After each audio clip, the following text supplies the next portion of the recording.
everyone. Welcome to the online Blue Carbon training course comprised of 8 modules. Module 2 focuses on international frameworks that are relevant to blue carbon.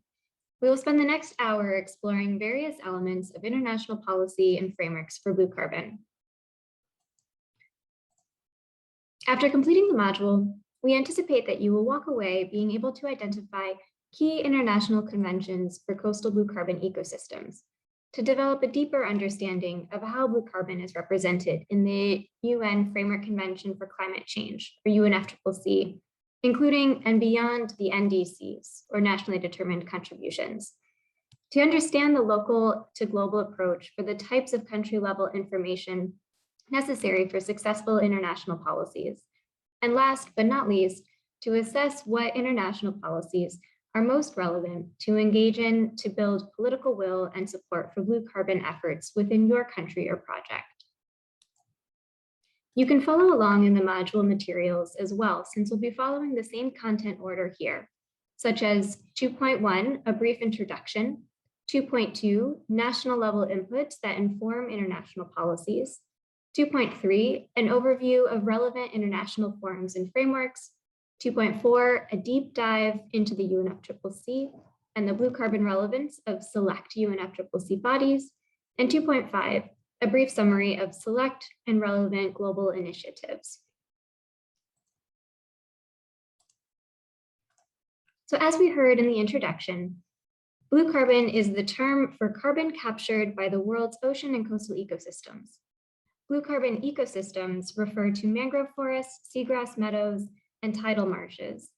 These ecosystems have internationally adopted methodologies for carbon accounting in the Intergovernmental Panel for Climate Change, or the IPCC. Other marine and coastal ecosystems may store and sequester carbon, but for the purposes of this course, we'll only be focusing on the 3 with current IPCC accounting methodologies. International policy and frameworks, like those shown on the slide, enable collective action on global challenges. International policies are negotiated at international or regional forums like the UNFCCC, or the United Nations Framework Convention on Climate Change, the Convention on Biological Diversity, or CBD, the Sustainable Development Goals, or the Office for Disaster Risk Reduction, and other international conventions like Ramsar or the World Conservation Congress. The frameworks or resolutions within these forums are generally adopted through multilateral negotiations that could result in legal treaties or voluntary commitments by nation states. Having common goals and international treaties help to set the course of national or subnational prioritization of local policies and legislation that supports restoration, conservation, and or sustainable management of natural resources.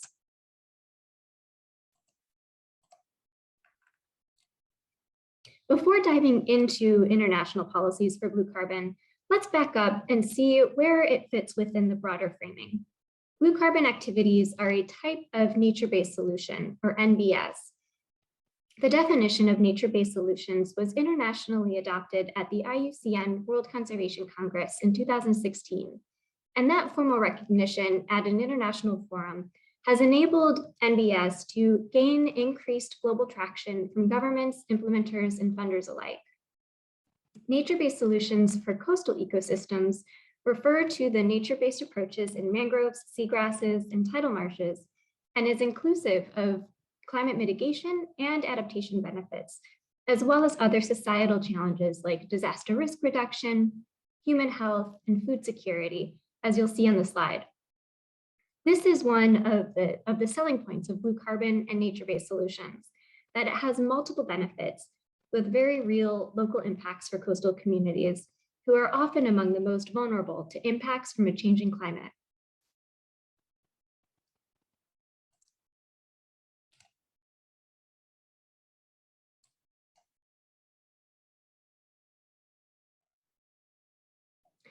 In your reflection, you may have noted select policies or regulations that include nature-based solution activities. These are examples of national level input that's needed for international policies and frameworks to be implemented. It's within these national and even local level policies that the inclusion of blue carbon activities and priorities is important to mainstream the NBS approach for coastal ecosystems and to start directing new funding opportunities. While there are multiple ways to categorize this type of national level input, for this course, we put them into 3 categories. The first being national policies and plans, like the NDC, the National Adaptation Plans, or even the National Biodiversity Strategies and Action Plans. Number 2 is reporting to the international forums, like through national greenhouse gas inventories, national inventory reports, or the voluntary national reviews for the SDGs. And the third is for area-based measures and protected area policies, which would include the policies and plans around marine protected areas, locally managed MPAs, or Ramsar designated wetland sites.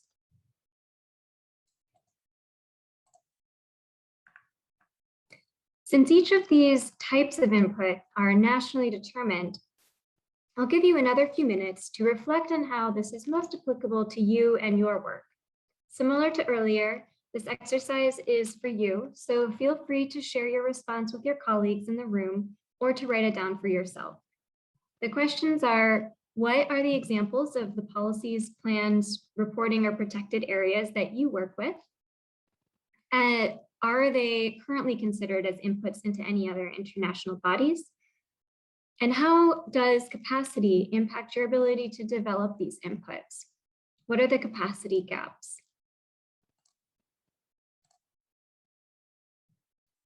Up until now, we focused primarily on climate change, and we will do an even deeper dive into the UNFCCC later on. For now, I want to run through the policy details of each international convention and its relevance to blue carbon. We'll start with the UNFCCC since we've already reviewed the history briefly and can launch into the most recent framework, the Paris Agreement. Article 5.1 in the Paris Agreement encourages parties to take action to conserve and enhance sinks and reservoirs of greenhouse gases, including forests. This is in line with the article from the convention I mentioned earlier that refers to the sustainable management, conservation, and enhancement of sinks and reservoirs of greenhouse gases, including forests, oceans, and other coastal and marine ecosystems. This connection clearly links blue carbon as one option for enhancing ambition on climate action, and thus encourages countries to consider nature-based solutions for climate mitigation and adaptation in its local and national actions. Next up is the Sustainable Development Goals. The current relevant framework is the 2030 Agenda for Sustainable Development Goals, which outlines 17 goals and the related targets and indicators that are critical for sustainable development at the global level. 2 of them that are most relevant for blue carbon are SDG 13, the Climate Action Goal, and SDG 14, Life Below Water. The climate goal recognizes the need to take urgent action, but acknowledges that the UNFCCC is the responsible body for oversight of relevant climate actions. For SDG 14, the goal is to conserve and sustainably use the oceans, seas, and marine resources, including coastal ecosystems that target biodiversity, community livelihoods, coastal resilience, and food security. Many funders require a clear connection that demonstrates how your work is contributing to the SDGs. Next up on the tour across international frameworks is the Convention on Biological Diversity, or the CBD. The latest framework under this convention is currently under negotiation, and it's called the Post-2020 Global Biodiversity Framework, and it will replace the Aichi biodiversity targets for continued action to prevent biodiversity loss while still ensuring responsible, sustainable use so that livelihoods are not negatively impacted. Based on the latest draft of the framework, the following targets may be relevant for blue carbon and is not an exhaustive list. So target 1, 2, and 3 all refer to land and sea protected areas, restoration of degraded areas, and conservation of other effective area-based conservation measures, or OECMs, as well as connectivity of those areas. It's a similar approach as the current Aichi Target 11. The new Target 8, it refers to climate impacts through ecosystem-based approaches. Target 9 refers to food security. Target 11 refers to disaster risk reduction from nature-based solutions. Target 14 refers to biodiversity integration into policies and regulations. And targets 20 and 21 refer to traditional knowledge and equitable and effective participation in decision-making by Indigenous peoples and local communities. The UN Disaster Risk Reduction is another forum where that is a relevant framework for blue carbon. The Sendai framework for disaster risk reduction is active through 2030. Given the importance of coastal ecosystems for reducing storm surges and serving as buffers from floods and coastal erosion, two of the priorities in the Sendai framework are relevant for blue carbon. Priority 2, strengthening disaster risk governance, and priority 3, investing in DRR, or disaster risk reduction, for resilience. You may be realizing that many of these conventions have very similar themes. Like here, it's improved governance and relevant interagency coordination, and the need for increased and improved access to finance. You see these themes across many of the conventions. So next stop is Ramsar. The Ramsar Convention on Wetlands of International Importance is an international treaty for the conservation and sustainable use of wetlands. It sets a framework in place to designate and protect areas of importance, or Ramsar sites.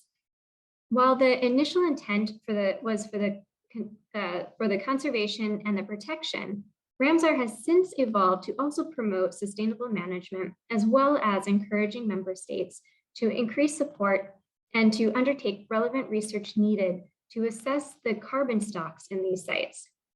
With this encouragement and recognition, a national, subnational, or local government could demonstrate how its Ramsar site is contributing to climate change and could be also integrated into its UNFCCC, NDC, or other climate policies.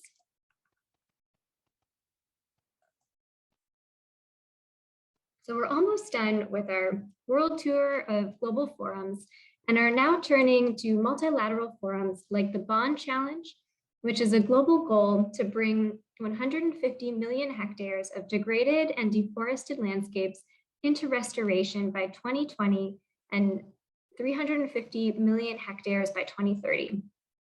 Progress is assessed towards restoration pledges via the Restoration Barometer. The pledges are regional, national, and subnational for forest landscape restoration. And in some cases, this includes mangrove forests. And finally, our last stop is the UN Secretary General Summit, or its UN Climate Action Summit. I note the nature-based solution for climate manifesto in this slide, which is not an official UN framework, but has served to mobilize political momentum around nature-based solutions and climate ambition. And given the COVID-19 pandemic, the UNSG, or the UN Secretary General's, has urged that countries build back better from COVID by creating a more sustainable, resilient, and inclusive society with climate positive actions, which are inclusive of blue carbon ecosystems. So blue carbon activities could also then be integrated into these green or blue recovery initiatives. So that was a lot of information, and we'll take a minute to do another brief reflection exercise at this time. The questions that we'd like you to consider, again, feel free to discuss amongst yourselves or to write down your answers, are the following. Are there other frameworks or elements that you are familiar with in your own work that are not listed here? How might you start to apply your work and expertise to these frameworks in a cross-cutting approach? And how would different levels of government engage in these international policies, such as local or municipal officials, subnational jurisdictions, or other national level governments? I appreciate you joining this tour around the international conventions and frameworks with me. We're now going to transition to diving deep into the UNFCCC. For more details can be found in the supplemental material as part of this training as well. First, we'll just take a moment to take this chart in. It outlines how policy and science drive each other in the Paris Agreement.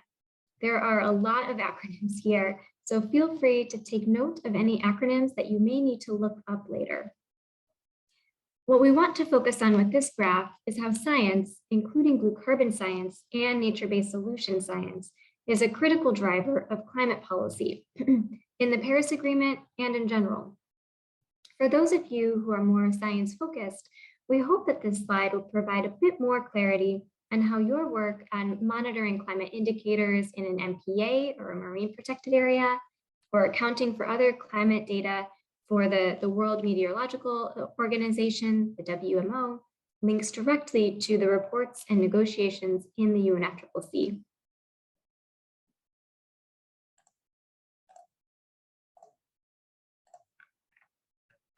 Another way of looking at it is from the ambition cycle or the ambition mechanism. And that's basically the engine of the Paris Agreement. It promotes enhanced ambition on a 5-year cycle through NDC development, including implementation and action, as well as the new reporting requirements under the Enhanced Transparency Framework. Additionally, the global stocktake serves as the moment to assess global progress towards achieving the goals of the Paris Agreement, including both reviewing progress in the NDCs and in other actions, as well as being more forward-looking to inform future action in the next NDC cycle.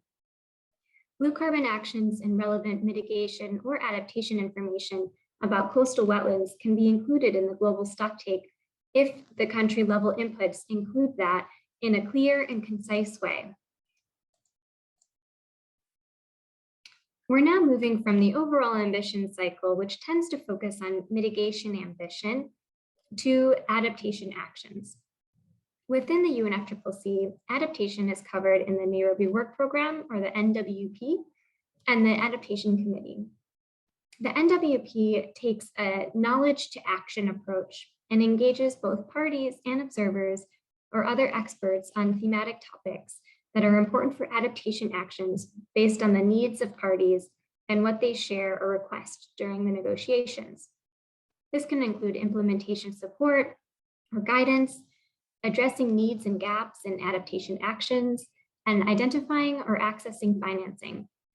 Blue carbon is represented here across many of the thematic expert groups and the discussions where ocean climate issues are being discussed, such as through the thematic expert group on oceans. So let's continue on our UNFCCC deep dive. I promised at the beginning of the module that I'd come back to discuss more about REDD+, and so here we are. As a reminder, REDD+ is reducing emissions from deforestation and forest degradation, and the role of conservation, sustainable management of forests, and the enhancement of forest carbon stocks in developing countries. You might have caught that I added more than just deforestation and degradation. The role of conservation, sustainable management, and enhancement of forests as carbon stocks in developing countries is the plus, which was an evolution of the mechanism throughout the UNFCCC negotiations. While REDD+ is only relevant for one of the 3 blue carbon ecosystems, mangroves, a country's experience with REDD+ can serve as a basis for understanding how to assess other technical and social challenges that can improve and build off of existing technical capacity and institutional arrangements that are critical for all blue carbon ecosystems. This can be like ensuring mangroves are included in national forest definition, if one wants to use the REDD+ mechanism as a way to further blue carbon action. REDD+ also relies on multiple stakeholders for program development, implementation, and monitoring. And thus learning from REDD+ has gone about this, or how REDD+ has gone about this can be beneficial for blue carbon, like ensuring that small-scale fisheries in local communities are included in the co-management and decision-making processes for blue carbon actions. Further, REDD+ ensures environmental and social safeguards are using Cancun safeguards from the UNFCCC as a basis, and often also demonstrating adherence to World Bank safeguards as well. The image on the screen further highlights the 3 phases of REDD+, which could potentially be replicated for blue carbon in the future, but for now can serve as a guiding post for what is needed to create the enabling environment for successful implementation and sustainable governance.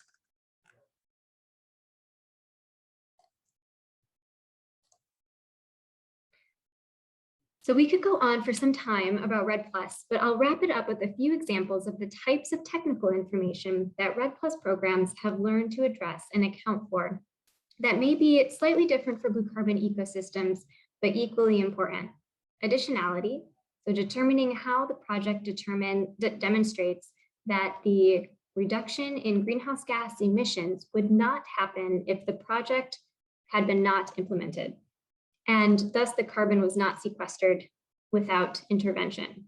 So is this additional? Leakage, the decrease in greenhouse gas emissions by the project does not result to an equivalent increase in emissions by another entity. It's sometimes also called displacement, when emissions occurring outside of a program area are the consequence of land use activities within the program. Or if does the greenhouse gas emissions now occur somewhere else because of your program interventions. And permanence, ensuring that the interventions have a long-term effect at storing and sequestering carbon, thus minimizing the risk that greenhouse gas emissions will occur after the project has ended or have been sold as a carbon offset in the case of markets. So permanence is, will the greenhouse gas emissions start occurring again after the end of the project?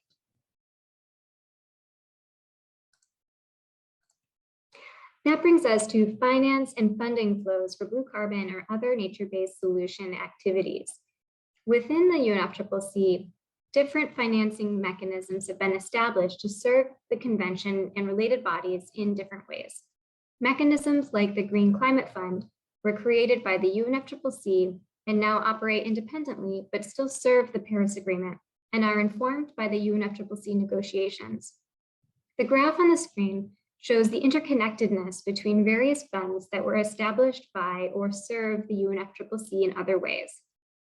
And stay tuned for Module 5 from the Blue Carbon Policy Training Course series, which will go into more detail about these financial mechanisms and other private and public financing flows for blue carbon and related nature-based solution activities. The IPCC, or the UN Intergovernmental Panel on Climate Change, is the internationally accepted authority on climate change and is responsible for advancing knowledge on anthropogenic climate issues. The IPCC is currently in the process of developing its 6th assessment report, which will assess scientific, technical, socioeconomic information concerning climate change and includes 3 different working groups. One is on the physical science basis and was recently released in mid-2021. Working group 2 is on the impacts of adaptation and vulnerability, and working group 3 on mitigation of climate change. The IPCC also develops methodologies to estimate emissions of greenhouse gases, and in the case for blue carbon, has developed a 2013 supplement to the 2006 IPCC guidelines for the National Greenhouse Gas Inventories on Wetlands, or the Wetland Supplement, which is inclusive of blue carbon ecosystems like mangroves, seagrasses, and tidal marshes.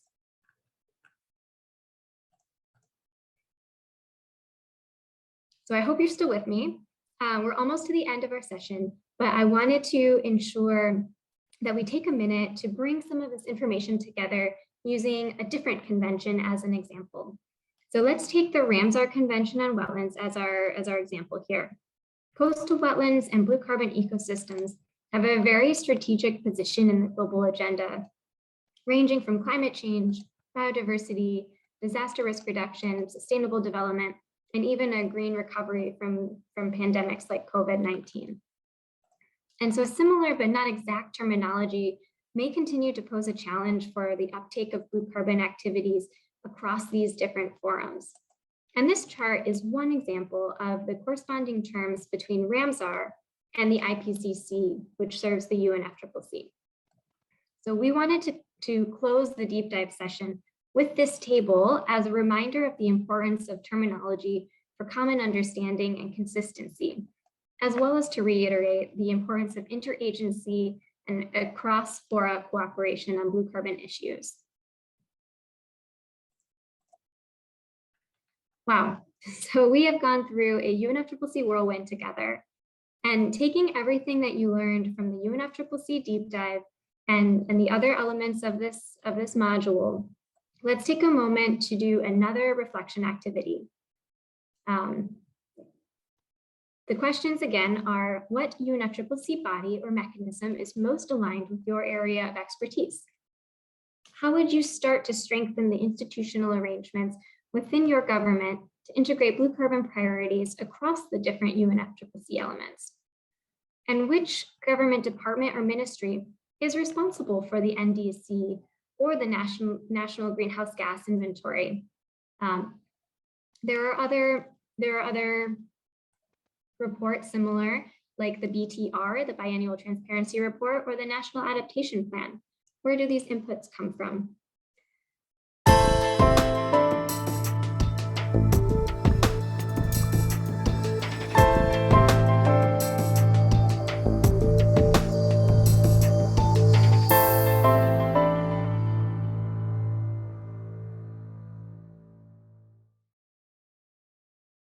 Yeah, hello everyone. My name is Dorothy Herr. I'm the manager for Oceans and Climate Change at the Global Marine and Polar Program in IUCN.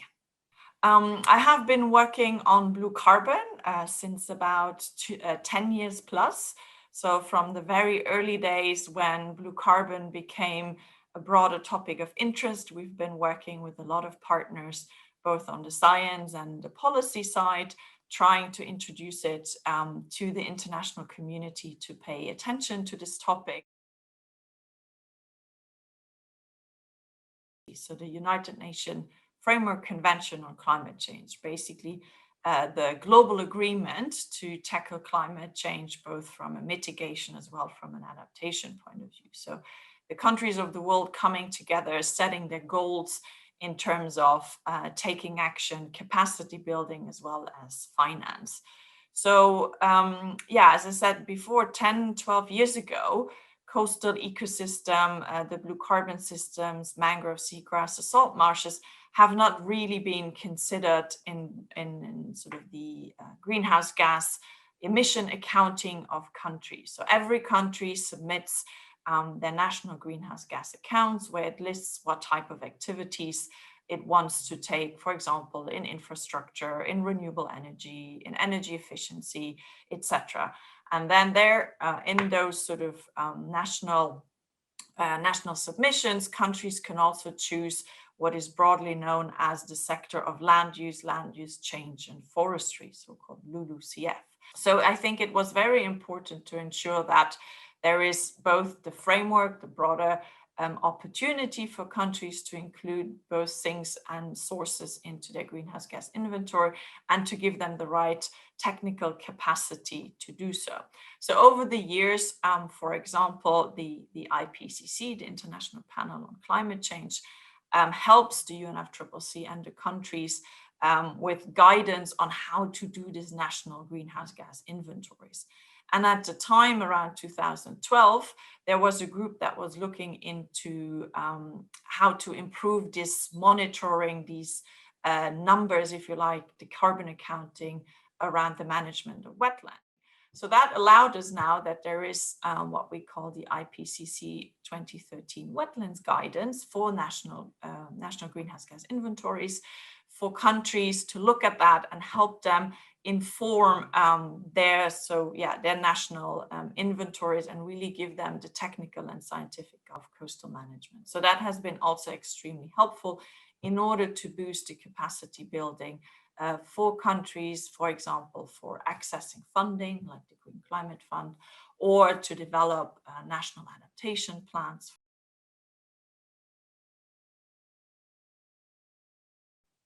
So for a country to include blue carbon ecosystems, or basically the management actions to either restore blue carbon ecosystem or avoid the degradation, is really beneficial in many ways for countries.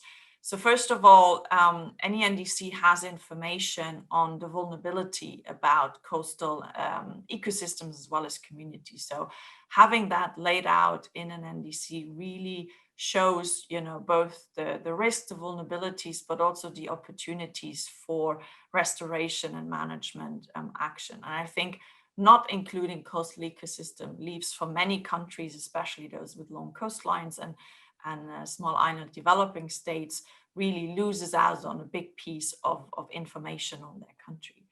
Then in terms of action, I think we have both mitigation and an adaptation angle, and ideally both, because we know coastal ecosystem and the management has not just one benefit. It's not just carbon. The coastal ecosystem have the multiple services also for adaptation, for food security.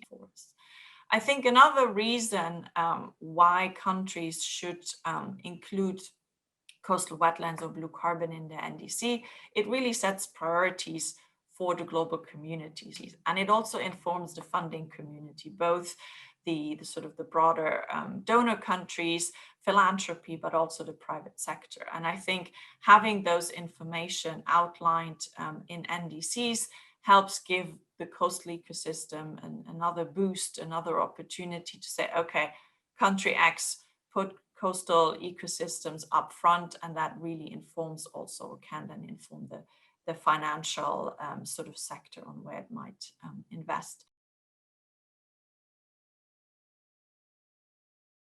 Within the bandwidth of multilateral environmental agreements, so the UNFCCC, but also the CBD, we have, of course, country representation on each of those different conventions. However, sometimes they are not necessarily the same people from the same government entity or agency.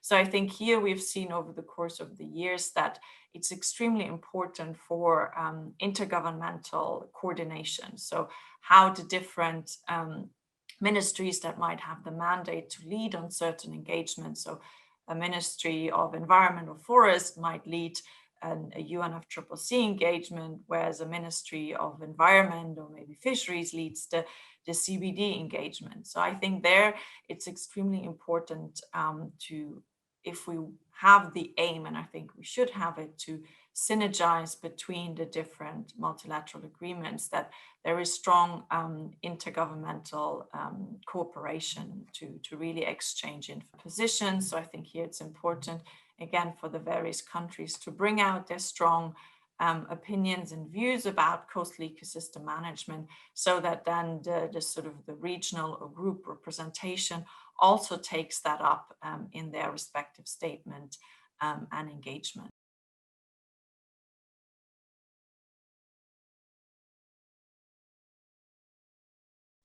So the idea with the readiness approach is really to take a baseline assessment on what type of information is available in the country, what type of data is in the records, basically. What are opportunities both for adaptation and mitigation, to get a sense of the national context. So this, blue carbon might only be around for about 10 years, but relevant national policies around coastal management or marine spatial planning, around maybe fisheries policies, MPA management measures, and so forth, they have been out there for some time. So I think the readiness assessment is really there to give a country who might not have thought about blue carbon in all its detail yet, to give it a first sort of layer, a sense of where do we stand as a country on blue carbon, and then take sort of the next necessary step of saying, yes, we have enough data, so we can go to a level 2 type inclusion in NDC, or it might say, we are not there yet, so let's go more with a level 1 type of engagement.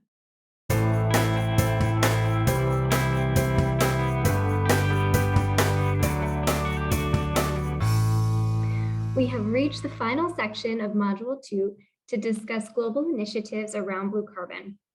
Networks and initiatives that often include public-private partnerships or other NGOs and CSOs or academic institutions, in addition to government officials, are important actors towards raising awareness about blue carbon and can contribute to furthering the knowledge and science base of what's needed to have scientifically informed inputs into international frameworks through the national and local action. Some examples of relevant blue carbon networks are listed on the screen, like the Blue Carbon Initiative, the International Partnership for Blue Carbon, and the Global Mangrove Alliance. We list a few additional resources here for your reference as you continue throughout the remainder of the Blue Carbon training course. Do you feel like you are better able to identify the key international conventions for blue carbon, or have a deeper understanding of how blue carbon is represented in the UNFCCC? Do you understand the types of country level information necessary for successful international policies? And can you share what international policies are most relevant to engage in or to build political will and support for blue carbon efforts within your country or project? To test what you've learned, we have one last activity for you.